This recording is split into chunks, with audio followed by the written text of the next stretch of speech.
Thanks everyone for showing up today to my monthly free group coaching call. So today, some of you read in the newsletter that the topic is knowing your trigger signature. So let me give a little background and then I'm going to guide you all in the exercise. And this is an exercise that I think you cannot do too many times. So some of you have done this exercise with me before, but it really is important to go over and over, I think, this practice of, oh, that's me getting triggered. That's me when my prefrontal cortex is kind of offline and my survival alarm system, which is that part of the brain that's scanning for danger. Am I safe? Am I loved?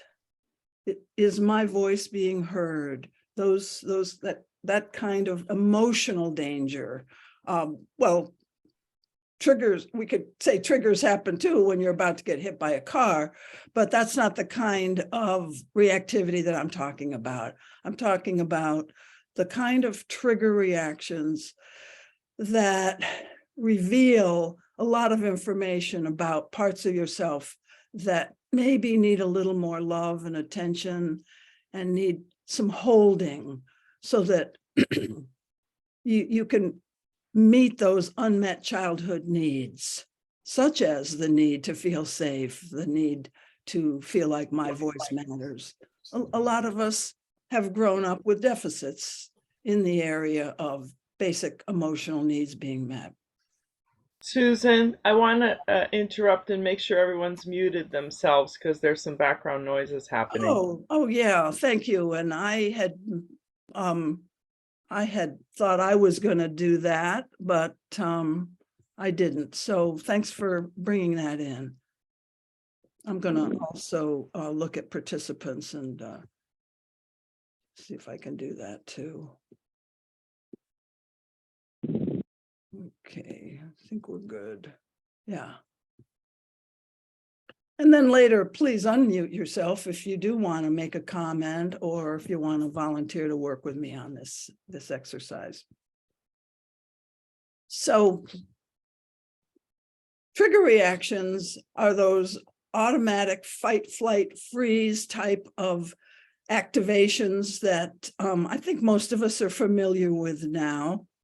And the idea that I work from is that when something in your present life has some kind of resonance, it doesn't even have to look similar in terms of what the person who triggers you is doing or saying, but it has some kind of emotional or bodily resonance to something that was hurtful or some neglect that happened during your formative years. These are called attachment wounds. Your attachment needs, like the need to feel loved and safe, and the need to have someone help you calm your nervous system. That's called co-regulation. When you're little, when you run to your parent figure and you're crying and they say, oh, go back and punch that kid in the nose, versus here, let me hold you with your feelings. Your feelings are welcome here. Those are two very different parenting styles. And many parents just haven't got the memo yet that most children need a lot of holding for their difficult feelings so that later on we can do that for ourselves. So here we are as adults.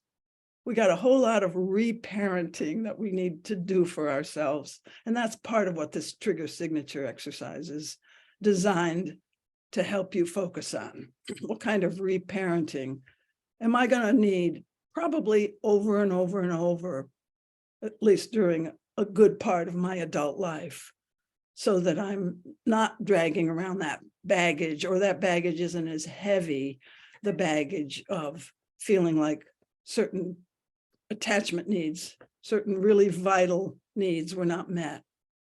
They're also called developmental needs. And these are the kind of needs such as need for loving attention. I mentioned need for safety, need for encouragement and guidance, like a little bit of freedom to try things on your own, not always being over controlled. And then the need to help the child put their feelings into words, or to feel that whatever they feel is okay. It's basically the need for safety is the biggest need. So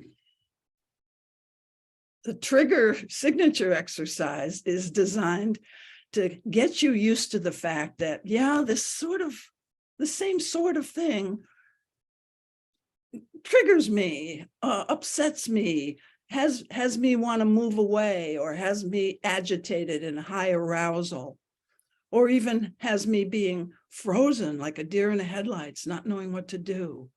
So most of us by now know ourselves well enough to know, do we tend to go more into high arousal, like fight, pursuing the person, don't stop this conversation now, we're just getting into it. That's fight. Flight would be to change the subject, explaining, trying to kind of minimize, hey, I didn't say that, or if I said it, let me explain why. That's all flight. It may not look like running out the door screaming, but avoidance types of behaviors, that's considered flight. And then freeze is generally like you're not all there. You may still be talking.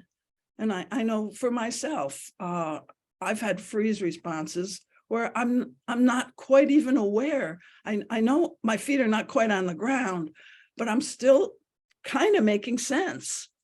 And so you can kind of kid yourself sometimes. You're not totally frozen, or you're not totally in high arousal, and you're able to stay engaged. And many people put a high value on staying engaged even when you're triggered. And I encourage you to experiment for yourself and really see how that's working for you. Many of us try to stay engaged because we have that fear of abandonment thing going, and we don't want to disconnect, or that'll have us feel even worse, because the way we feel safe is when we're connected. Other people, like people who are flight risks, in a sense, when they get triggered, they feel more safe when they can be by themselves after a triggering event. So it's easy to misunderstand the meaning of somebody else's behavior if you're like two different types, when you have two different types of trigger signatures. Like the person who wants to stay in contact can misconstrue the person who wants to get away, and because they're kind of overwhelmed, because they're more of the flight type, the high arousal person can misunderstand that as, now you're really showing me you don't love me, that sort of thing. So it's good to understand that there's more than one type of trigger signature.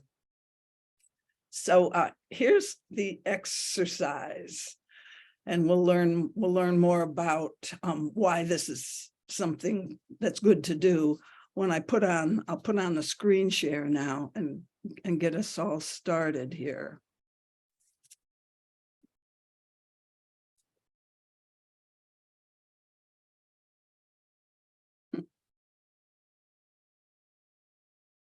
So what I'm asking you to do is, and what this trigger signature exercise is, it's actually kind of like your typical set of behaviors and the typical things that trigger you, so that you'll be able to catch and calm your nervous system more quickly. You'll be able to catch the trigger reaction. Sometimes the trigger reaction is not too big, and you can actually catch it in the moment and go, oh, wait, I'm triggered. Let me collect myself here. Give me a moment. Okay, let's start over, that sort of thing. So sometimes it's just such a minor trigger that you can really use this trigger signature awareness to, in the moment, regroup and come back with more presence and more awareness.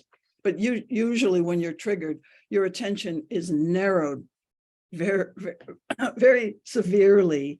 You don't see all your options. You see probably the same options you saw when you were 3 years old. And some of them, have a lot to do with just like, okay, my only option is to just shut down because this is too painful and I'm small and they're big, and just to kind of dissociate. So remember, all of these adult reactions have roots somewhere in a childhood need not being fully met. And given how tough it is to be a parent and how complicated that is, who got all their childhood needs met? So here we are together, helping each other heal. So here's the exercise now. Recall a situation in an adult relationship.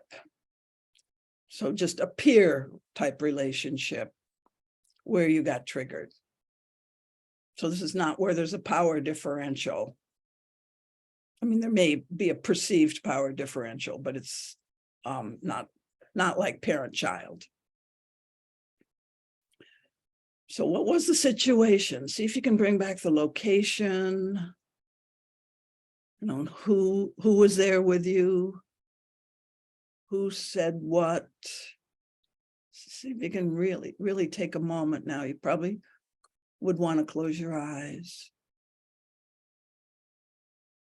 and bring back a safe degree of that picture. I don't want you to get overly activated here. I'm trusting you to keep the proper distance from this memory, because we always have a choice to go how deeply to go into something versus zooming out, maybe with a little bit more of the witness as we're curious. We have an attitude here on this webinar of curiosity. What are those times that trigger me? Who are those people? What are the types of things that they do? The people that trigger me, or the person. And see if you can now bring back your feelings at the time.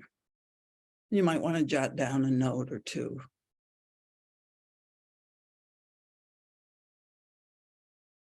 And what did you sense in your body? So this might take a little bit of time to let this memory fully emerge.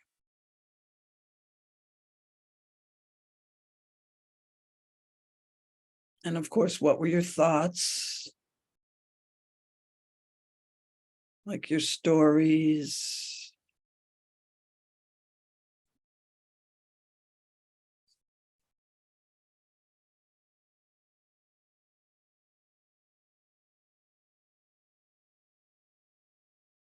And was there any kind of a reaction? Like an internal reaction could be just judging. So that's, having some thoughts.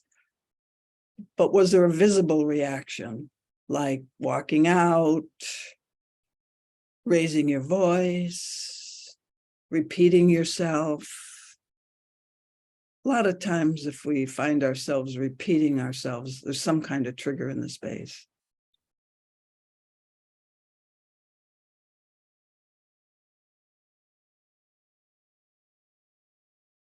Now, there might be some questions even now occurring to you as you're attempting to do this exercise. So I'm going to stop the share and just see if there's any questions, and then we'll come back to this. Are there any comments or questions as you attempt to go through this set of questions?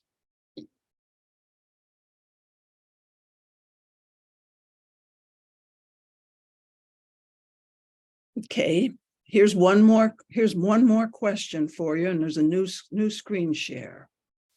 We're going to look at what core fear might have been activated in this incident. It's really good to know what are the core fears that sort of motivate you as you go through life. I mean, it's basically the fear of emotional pain, but what type of emotional pain, what flavor? So here's a screen share about that.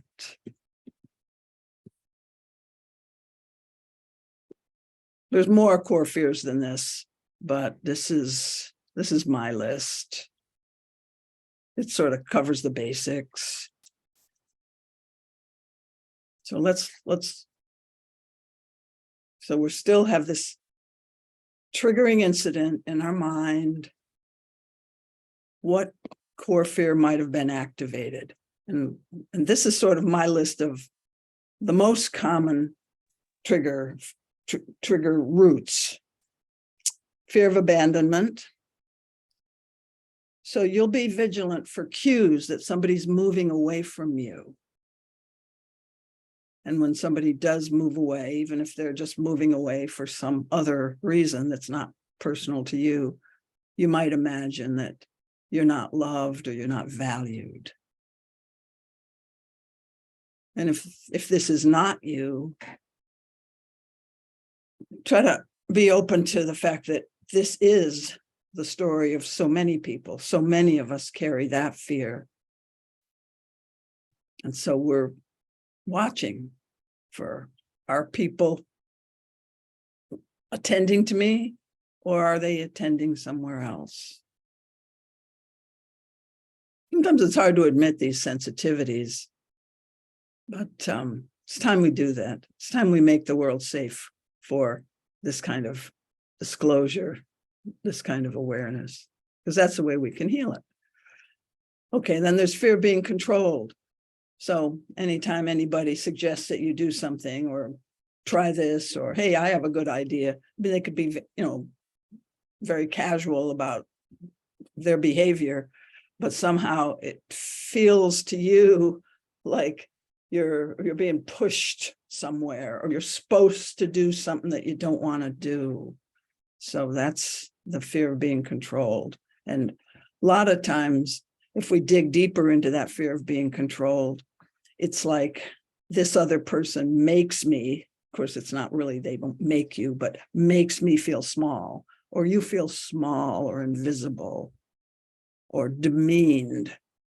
Not so much invisible, that's the next core fear. You feel small around this other person.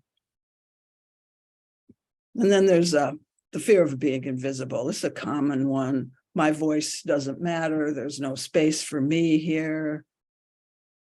This will come up in groups when everybody else is talking and you're just not sure how to get into a group. Other people seem to do it so easily. Or the one, I bet you've all, if you've been in many groups, had this experience where you make an offering into the group, something that you think is useful or valuable, and it plops. Nobody says anything. We call that a plop in group work.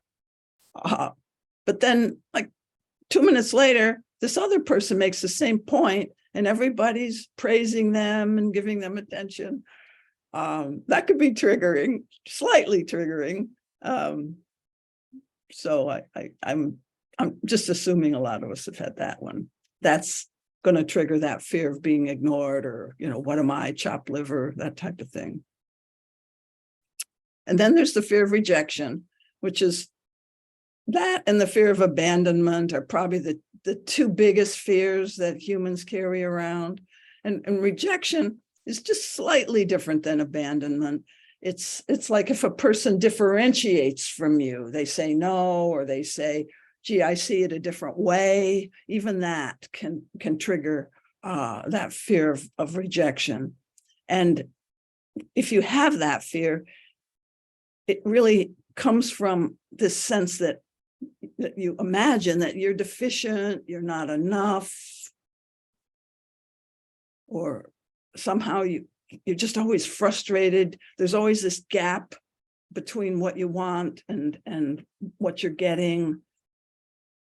So you kind of go around with quite a bit of frustration. You're powerless to get what you want. And a lot of people with a fear of rejection will stop asking. You probably know who you are. I remember this painful memory with a couples client where they weren't having any sex. And what came out of the discussion was the man says, well, and they were a young couple, well, I initiated sex one time and she said she didn't want it. So, I've just backed off ever since. Like one no had him, because of his fear of rejection and the pain that must have caused, he completely backed off. And once they became aware of that, they could work on it. Fear of criticism. Nobody likes criticism, but some of us are more vigilant about that. And as I'm going through this, some of you may say, well, geez, I've got all of those. And yeah, maybe we do. Why do you think I wrote this list? I probably have all of those or have had them at one time or another. This is my list. So if somebody seems unhappy with you, you make that to mean something bigger, like you're not accepted, you're not good, you're not valued, that sort of thing. And all of these, they just hurt, but we do have these stories underneath them, because the stories have to do with what need was not met when we were little. And the stories, and like why we're doing the trigger signature exercise, is notice the thoughts that come up. Like, I can never get it right with her, or I can never get it right with him or them. No, that story, that's more than just about present time. That can tap you into an unmet need from very early. So watch the phrases, the repeated phrases that you use when you're triggered or afterwards when you're thinking about it.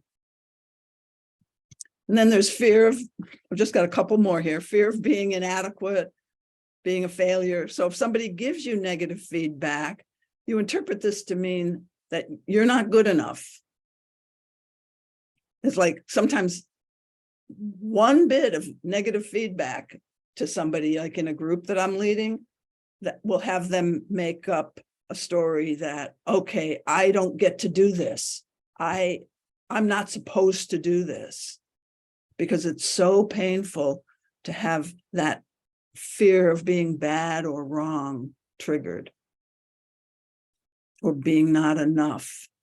I guess that one is another one of the major triggers many of us have, the not enough fear. And in a way, I kind of think that is built into all of us, because all of us were little at one time, and we were around all these big people who knew stuff that we didn't know. And so you're going to feel something about that. Most children adapt pretty well and realize, yeah, I'm just a kid, so I'm not supposed to know all this. But that feeling of, I don't know what I'm doing, and other people seem to, I think, all had that. And so that helps me have empathy for that part of myself when it comes up. And maybe it'll help you admit it a little bit more. It's, I think, kind of universal. And then the last one on my list is the fear of being trapped. And these would be the 5s on the Enneagram, if people like that system. The Enneagram just shows where you're out of balance and what's underdeveloped in you. So in this type 5, fear of being trapped, fear of getting too close because people are going to demand too much of me, that sort of thing. Their imbalance really is they haven't gotten comfortable with asserting themselves, marking boundaries, that sort of thing. So, there's always a growth lesson in each one of these. But the growth lesson I want to have us bring today, I'm going to stop the share now, is the growth lesson that these represent our tender parts that need compassion, need loving attention. And when we're triggered, it's a sign to stop reacting, stop those thoughts, other than long enough to witness them, breathe, get centered, feel your feet on the floor, your butt on the chair, and then give yourself, once you have your attention back, give some of that to yourself. Just notice the feelings. And, I'm kind of doing this right now because that's a gesture for me that signifies that I'm here with you, little one. I'm being with this unmet need or this fear story or this hurt. So the idea of knowing your trigger signature is just to help you, pause, time out, stop what I'm doing so that I can actually put my attention where it's needed right now. It's not needed to fight or flee. It's needed for some internal being with.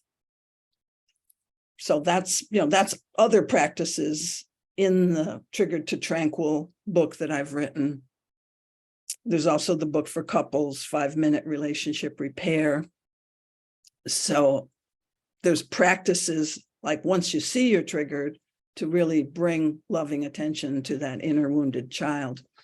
But for this exercise, just the idea is stop long enough to know that that's the next step in things, is to do some inner work with that. But also the main thing is to help us really get that we do get triggered at times, and hopefully over time get over our shame about that. It's not an easy thing to do because a lot of times our trigger reactions have caused us problems and had people think less of us, and had us, of course, think less of ourselves. So to get used, the trigger signature exercise is, hey, get used to this. This is in you. It's going to be in you. It's kind of like your cross to bear in this life. It's something that happened to you that you can't undo, other than you can kind of redo. And you really can redo. You really can rewire your nervous system for more secure functioning. Secure means the brain wiring from the prefrontal cortex that can kind of like communicate with the amygdala where the fight, flight, freeze reactions are going on. That brain wiring can get stronger. That communication link can get stronger with practice as an adult. And that's what we're up to here. So maybe there's a pattern. If you did 3 or 4 of these trigger signature exercises about different incidents, you might discover that they all start out with feeling sort of wronged. Somebody's putting me down. Somebody's not respecting me. Other people don't go to that direction. They go to the other direction. Somebody's telling me I'm wrong and I didn't do anything. I'm innocent. That's another kind of characteristic signature. And you might be able to recognize yourself in one or the other of those. And sometimes you totally mix it up and you can get triggered by multiple things. So you have multiple issues that you get to heal. But most of us have 1 or 2 kind of favorite themes.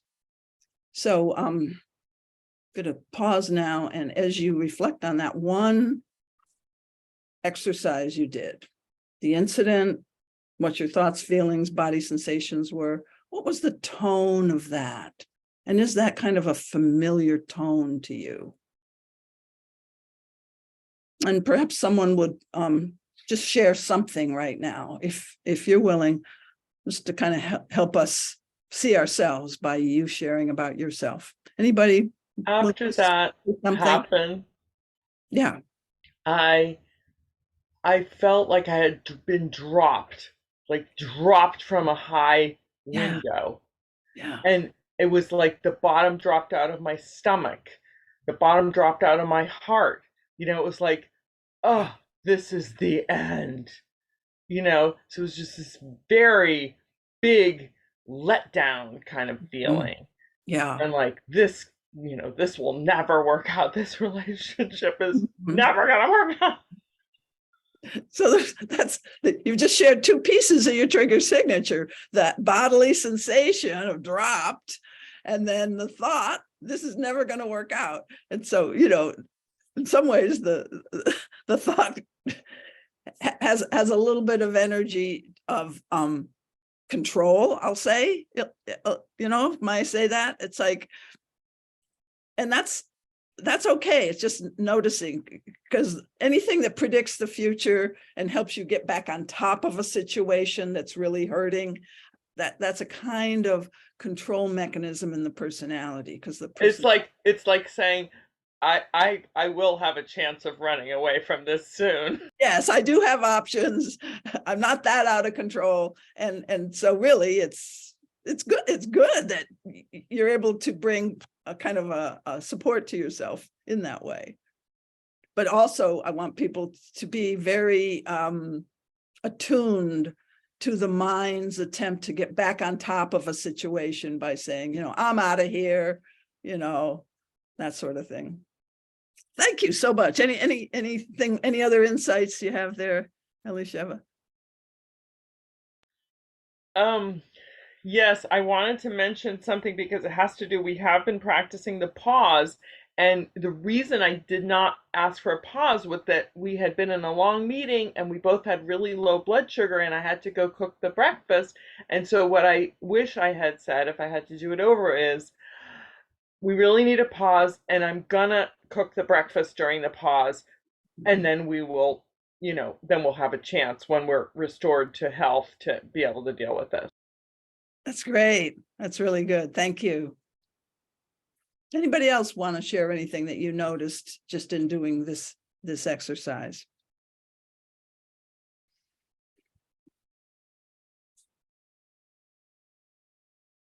I'd like to have a volunteer where I just take you through the whole thing, but I want you to feel comfortable volunteering for this, where I take you through what was the incident, because I think this would be really helpful for the group, if you're willing. Anybody I'll want to volunteer. jump out? I would like to try. Okay, Brad said he wanted to, and somebody else too. Who else? Yes, me. Hola. Oh, yeah. Okay. Well, let's start with, I'll do it with both of you. Okay. Because we've got time here. Okay, Brad, thank you. What I'm- was And the reason I'm volunteering is I'm a little confused about this particular situation. Mhm. Woo, just had a wave of anxiety. Because it seems different than my typical kind of signature move. And so that was one of my questions, is whether we can have more than one. Yeah. Okay. So yeah, you can. Okay. Let's just take this one, and maybe it's Yeah. atypical. What was the incident? So it's been a recurrent. Briefly. Yeah. This is a recurrent thing where I get triggered while driving. And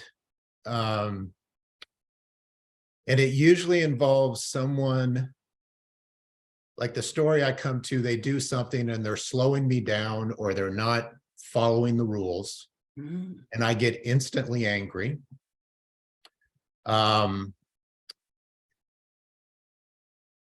And it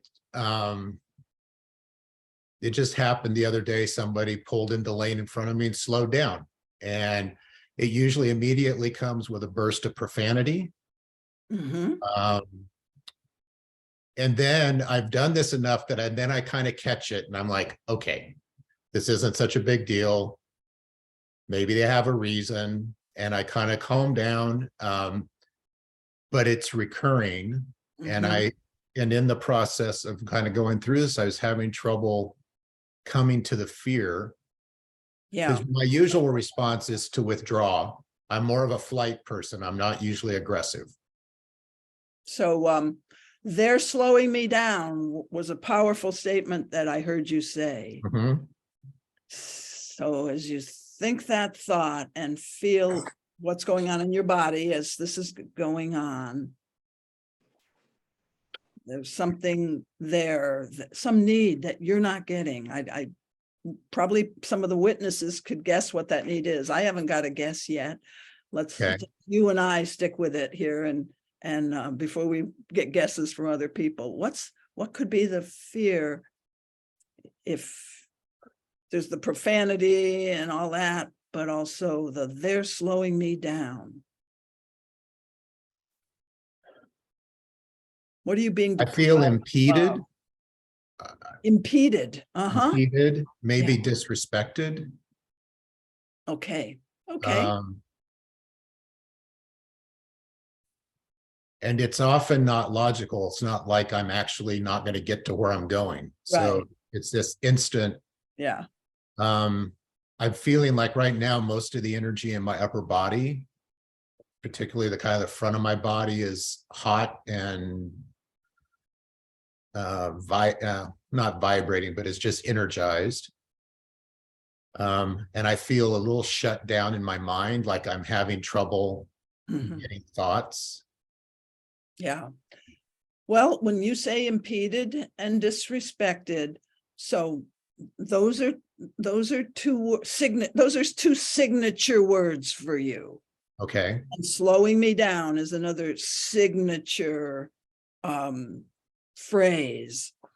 I'm not going to necessarily try to find what the exact need was, but where we would go with this, if Mhm. you're doing the inquiry that follows you calming yourself a little bit, the inquiry would be staying with that feeling of being impeded, disrespected, and seeing if anything emerges as possibly a theme in your life or an unfinished incident from long ago, a time when you really were impeded.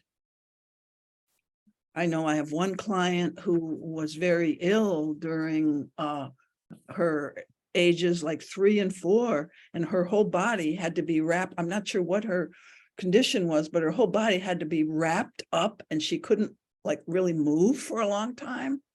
And of course, that childhood experience, it follows her all her life now. It wasn't any kind of a bad parent situation. It was an illness that she had that made her have to be constricted. So that's what's coming to my mind right now. Mm. I'm not assuming that you have anything like that. So I think the answer for you definitely, Brad, is that yes, you're going to have more than one, because that's kind of atypical, I think you're saying. Because Yeah. usually it's you go into some kind of flight. I'm so a few thoughts are percolating up. Go ahead. I think I've reacted this way many years ago when my children would want something and I felt like they were getting in the way of me doing something. Mhm. Um, Mhm. and my father keeps popping into my mind. I can't really get more than that. Mhm. Sometimes there's a child part in a lot of us. So those of us who are witnessing it, think about this for yourself. A kind of, what about me? What about my needs? And when you become a parent, especially, all of a sudden the kids' needs are like eclipsing, like the fact that, you needed to go and prepare for something for tomorrow that you have to do, Brad, but your kids' needs are like, they're in your face. And so the parents, like their own inner child, what about me? Somehow that can be related in here. Might try that on. after relating that last bit, I'm feeling sad now. Mhm. I kind of relate to that. What about me? There was a thought about not being accepted. Mhm. Um,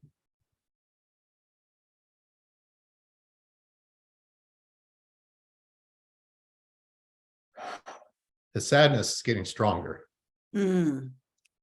So I'm gonna invite you to be with that sadness, and I'm gonna go through, because I promised Olia I would go through the list with her too, but I'm gonna come back to you, Okay. Brad, if that's okay. I think it would be great if you could just kind of tune out a little bit and be with that sadness and give yourself some time.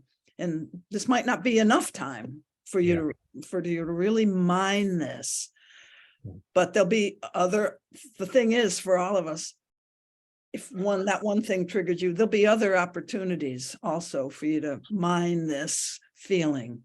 But I appreciate you for what you're doing right now. Just like you said, if you be with something, sometimes it gets stronger and takes you somewhere else. And what we learn is nature gives us what we need to heal, as long as we don't over control it too much. If we can just very gently go back inside and see what is ready to come up, what feelings and memories are ready to come up. Okay. And don't push it. Right. Olia, would you like to share your incident and then what your reactions were? Thank you for providing me this opportunity. And Yes. I was trying to, I was so deeply immersed into the Brett situation, into his story, and I just imagined myself being in this car in front of him when I started to learn how to drive 4 years ago. And sometimes I hesitate to change the line, and in that minute I just slow down, and I had a lot of fears to do it. And now I also can imagine how someone else behind me must feel in this situation. Oh, that's great. And I saw in the US, I saw somebody put a note, "I'm a novice driver, please be patient with me." Oh, I thought, I wish I put something I love like that that. when I just started to learn how to drive. And I Oh, almost thanks cried. for mentioning that. I mean, that's the kind of world I'm envisioning, where we can be more vulnerable about how we need help with each other, from each other. Thanks. Thank you for that. Such message from my perspective, it might also help a little bit to slow down with your emotions when you see it. Okay, probably this lady, she's still learning. Exactly. Oh man, that's good. I would like to share some situations that was very painful for me. How to say it? 1 year ago, I had a lot of reactive reactions to a lot of emotions. And then I came across your book. It happened right before the war knocked the door of my home back in Ukraine. I'm Ukrainian. You live in Ukraine. Are Yes. you in Ukraine now, or are you out? No, I'm not in Ukraine now. It was by sheer chance that I visited my family when the war started. Before, we used to live for a couple of years in Canada. And your book was very eye-opening for me in so many ways. At the same time, this war and all of the losses that I went through left such unimaginable mark on my nervous system, I guess, that I'm not react how I would react in normal shape, for example. And but at the same time, I noticed something else in myself that wasn't common for me. Couple of days ago, we had anniversary, like my family anniversary, and it was just a regular day without anything special. And then my husband, he asked me, "What would you like? To do today, or what would you like for yourself today?" And I just said, thank you for asking. It would be so nice. I would like to have some fresh flowers because I haven't got them. I didn't say these words, but I thought that I haven't got them for so many years. And it would be so nice just in the middle of the winter, especially here is very cold. I would love to see some flowers. And he started to laugh at me. He started to just laugh and say, would you present me also some flowers? I didn't understand. And then he said, oh, it's winter time. Where I'm going to get you some flowers. I wish we got married like in summertime. Then I would just cut it from the neighbors lot. Yes. Some flowers. And I felt really deeply upset and I didn't find any words to answer. Normally, before when I get upset, I will just run out from the situation. And then over a period of time, I learned how to answer, how to be present and how to answer it polite at the same time to make my needs met. And in this moment, I got just frozen. I didn't know what to say. I was so shocked by this answer because he asked me, what would you like to? At the same time, when I shared my need, he just make fun of it. So that's one self-talk, bit of thought is he's making fun of my need. I'm mirroring that back. Say it quite that way. The last word, when I just collapsed and I just didn't say anything, I stayed silent. He continued to say, oh, you don't have sense of humor. You have problems with sense of humor. You don't have a sense of humor. You're so stupid. And I just ran out of words. I was so shocked by that. And let's feel that shock in your body, just so that you know, just so you can recognize that again. That really was, it was hurtful, but it was a kind of a shock to you.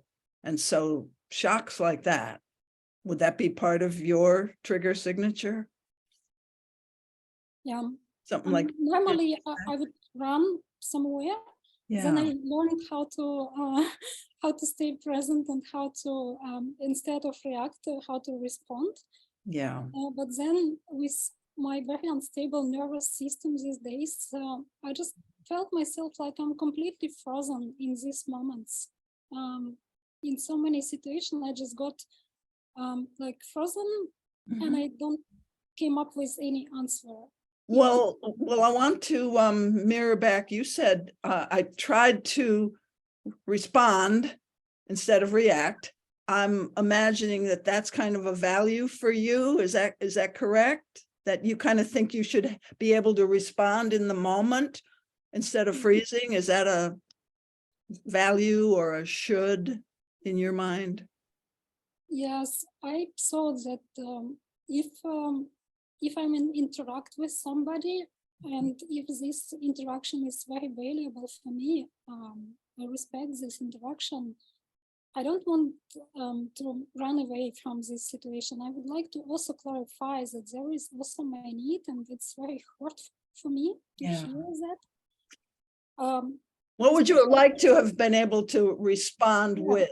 If you could have been present, Olia, what would you have wanted to say? I would like to say in such situations that when I have heard that you ask me what would you like, I was thinking that you really would like to know my needs, and this is my need. It would be so nice to have just fresh flowers for this special day. So you really would have liked to be able to kind of stand up for the fact that I really want you to hear my needs at this time. You asked me, so one of your core needs is probably the need to feel like my needs matter. Yeah. And on the other side of a core need can be a core fear, which is my needs don't matter. That might have gotten triggered, that fear. My needs don't matter. And I'm thinking you were so happy when he asked you what your needs were, right? I mean, it's not that easy for you to just say that all the time. So he asked you, and then it was a shock for you to not, not get the kind of response that you were assuming was going to follow. So one thing that I'm wanting to encourage, though, is I think you may be putting a little too much pressure on yourself to be able to respond in the moment. My message here is we sometimes do need to, if we're frozen, we need to take a little bit of a break. And that is hard for a lot of us to admit. I am overwhelmed. I'm not able to give that response that you're able to give now. Like, a day later, you can go back and give that response about, hey, I thought we were talking about my needs here. So I just want to say to you, Olia, and everybody, there's a lot of articles that we read, respond and don't react and stuff like that. Just be careful with that kind of thing, because it can have you think that you're somehow less than, like less good, less competent, if you can't respond and stay engaged in the moment. To me, humility dictates that we admit, like, wow, I'm frozen. I got nothing. I'm frozen basically means your system's kind of overwhelmed, and you're not going to make very good choices then. And in a way, your system's protecting you by freezing you, from having to do anything. So I kind of want to say, Olia, could you accept that you do get frozen sometimes? That's my wish for you, and that it will pass, and it will pass sooner if you accept it. Typically, these things pass sooner if we can go, because as you do the exercise over and over, you go, oh, freeze is my typical place that I go. And the more you are able to say that in words to yourself, the more you're going to accept that that's a reality, and accept that you need a little time before you can come back and respond. So how does it feel to hear my advice, Olia? It's like I felt like you're staying by my side over here, and you just feel what I feel. Exactly. And you're right. You're completely right that sometimes I'm really upset that I cannot think I'm on my feet. Think on your feet. Yeah, that's a big should for a lot of us. Yeah. Yes. And then over some period of time, I keep thinking, well, I could respond this way. Oh, I could respond even better way, and so on. And it makes me so sad. Well, later on, you can think those thoughts, and then you can come back and you can say to him, hey, can we have a do-over? If I was able to collect myself at the time, here's what I wished I would have said. And you can do that. And I'm going to need to wrap up pretty quick here, because I actually have an 11 o'clock session. So thank you very much. I'm very happy to get this connection with you today. I want to come back to Brad. Brad, can you say anything about like where you went with yourself, or maybe you just got engaged in what we were just doing here, and that's fine too. I just wanted it was hard not to get engaged. So Sure. I was listening. I realized another instance when this comes up. So I think I'm just going to need to spend some quiet time sitting with it and letting this, I think it's like you said, it comes in, it's not all ready to come forth right now, apparently. And I'm just going to sit with it. And I wanted to thank Alia for her contribution. It's my friend Kendra helped me with that a few years ago, of like imagining that there's a reason the person is doing what they're doing. And so that usually happens. And so I don't get like that. There's the initial upset, but now I've been able to modify, okay, there's probably an explanation. Yeah. Let it go. So it's a difference between the trigger and then the reality of, yeah. Yeah, good, good. Okay, and thanks also, Brad, for modeling that we can't always get to the bottom of everything just like quick, okay? Yeah, So thank I you. hope that I've given you today, all of you, something to chew on, something to kind of hold dear for a while and keep it in like the background. The stuff, even go on about your day, after this call, jump up and down, twirl around, get back in your regular, street clothes kind of thing. But this stuff, whatever got started today, this will still be percolating wherever it needs to percolate in your subconscious. Let's trust life to be partners with us in healing. All right. I'm doing a webinar with the Getting Real practices, including the trigger work practices, starting February 2nd. So if you want to know more about that webinar, it's 6 sessions, 2 hours each, starting at 2 p.m., 2 to 4 p.m., Thursday, February 2nd. And I've definitely, some people signed up for one a long time ago and I didn't have enough people. I definitely have enough people for this one, but I could use a few more if you want to join. It's a good group and I'm excited to begin to do this stuff in webinar format. All righty. Hey, Susan. Yeah. You mentioned a shadow class at the beginning of your blog article the other day, and I just threw a link in chat for anyone that wants to go deeper on shadow work. Good. My friends are producing the class. I'm going. Check So the I chat. just threw it in for anyone who wants to follow up or read more about it. Good.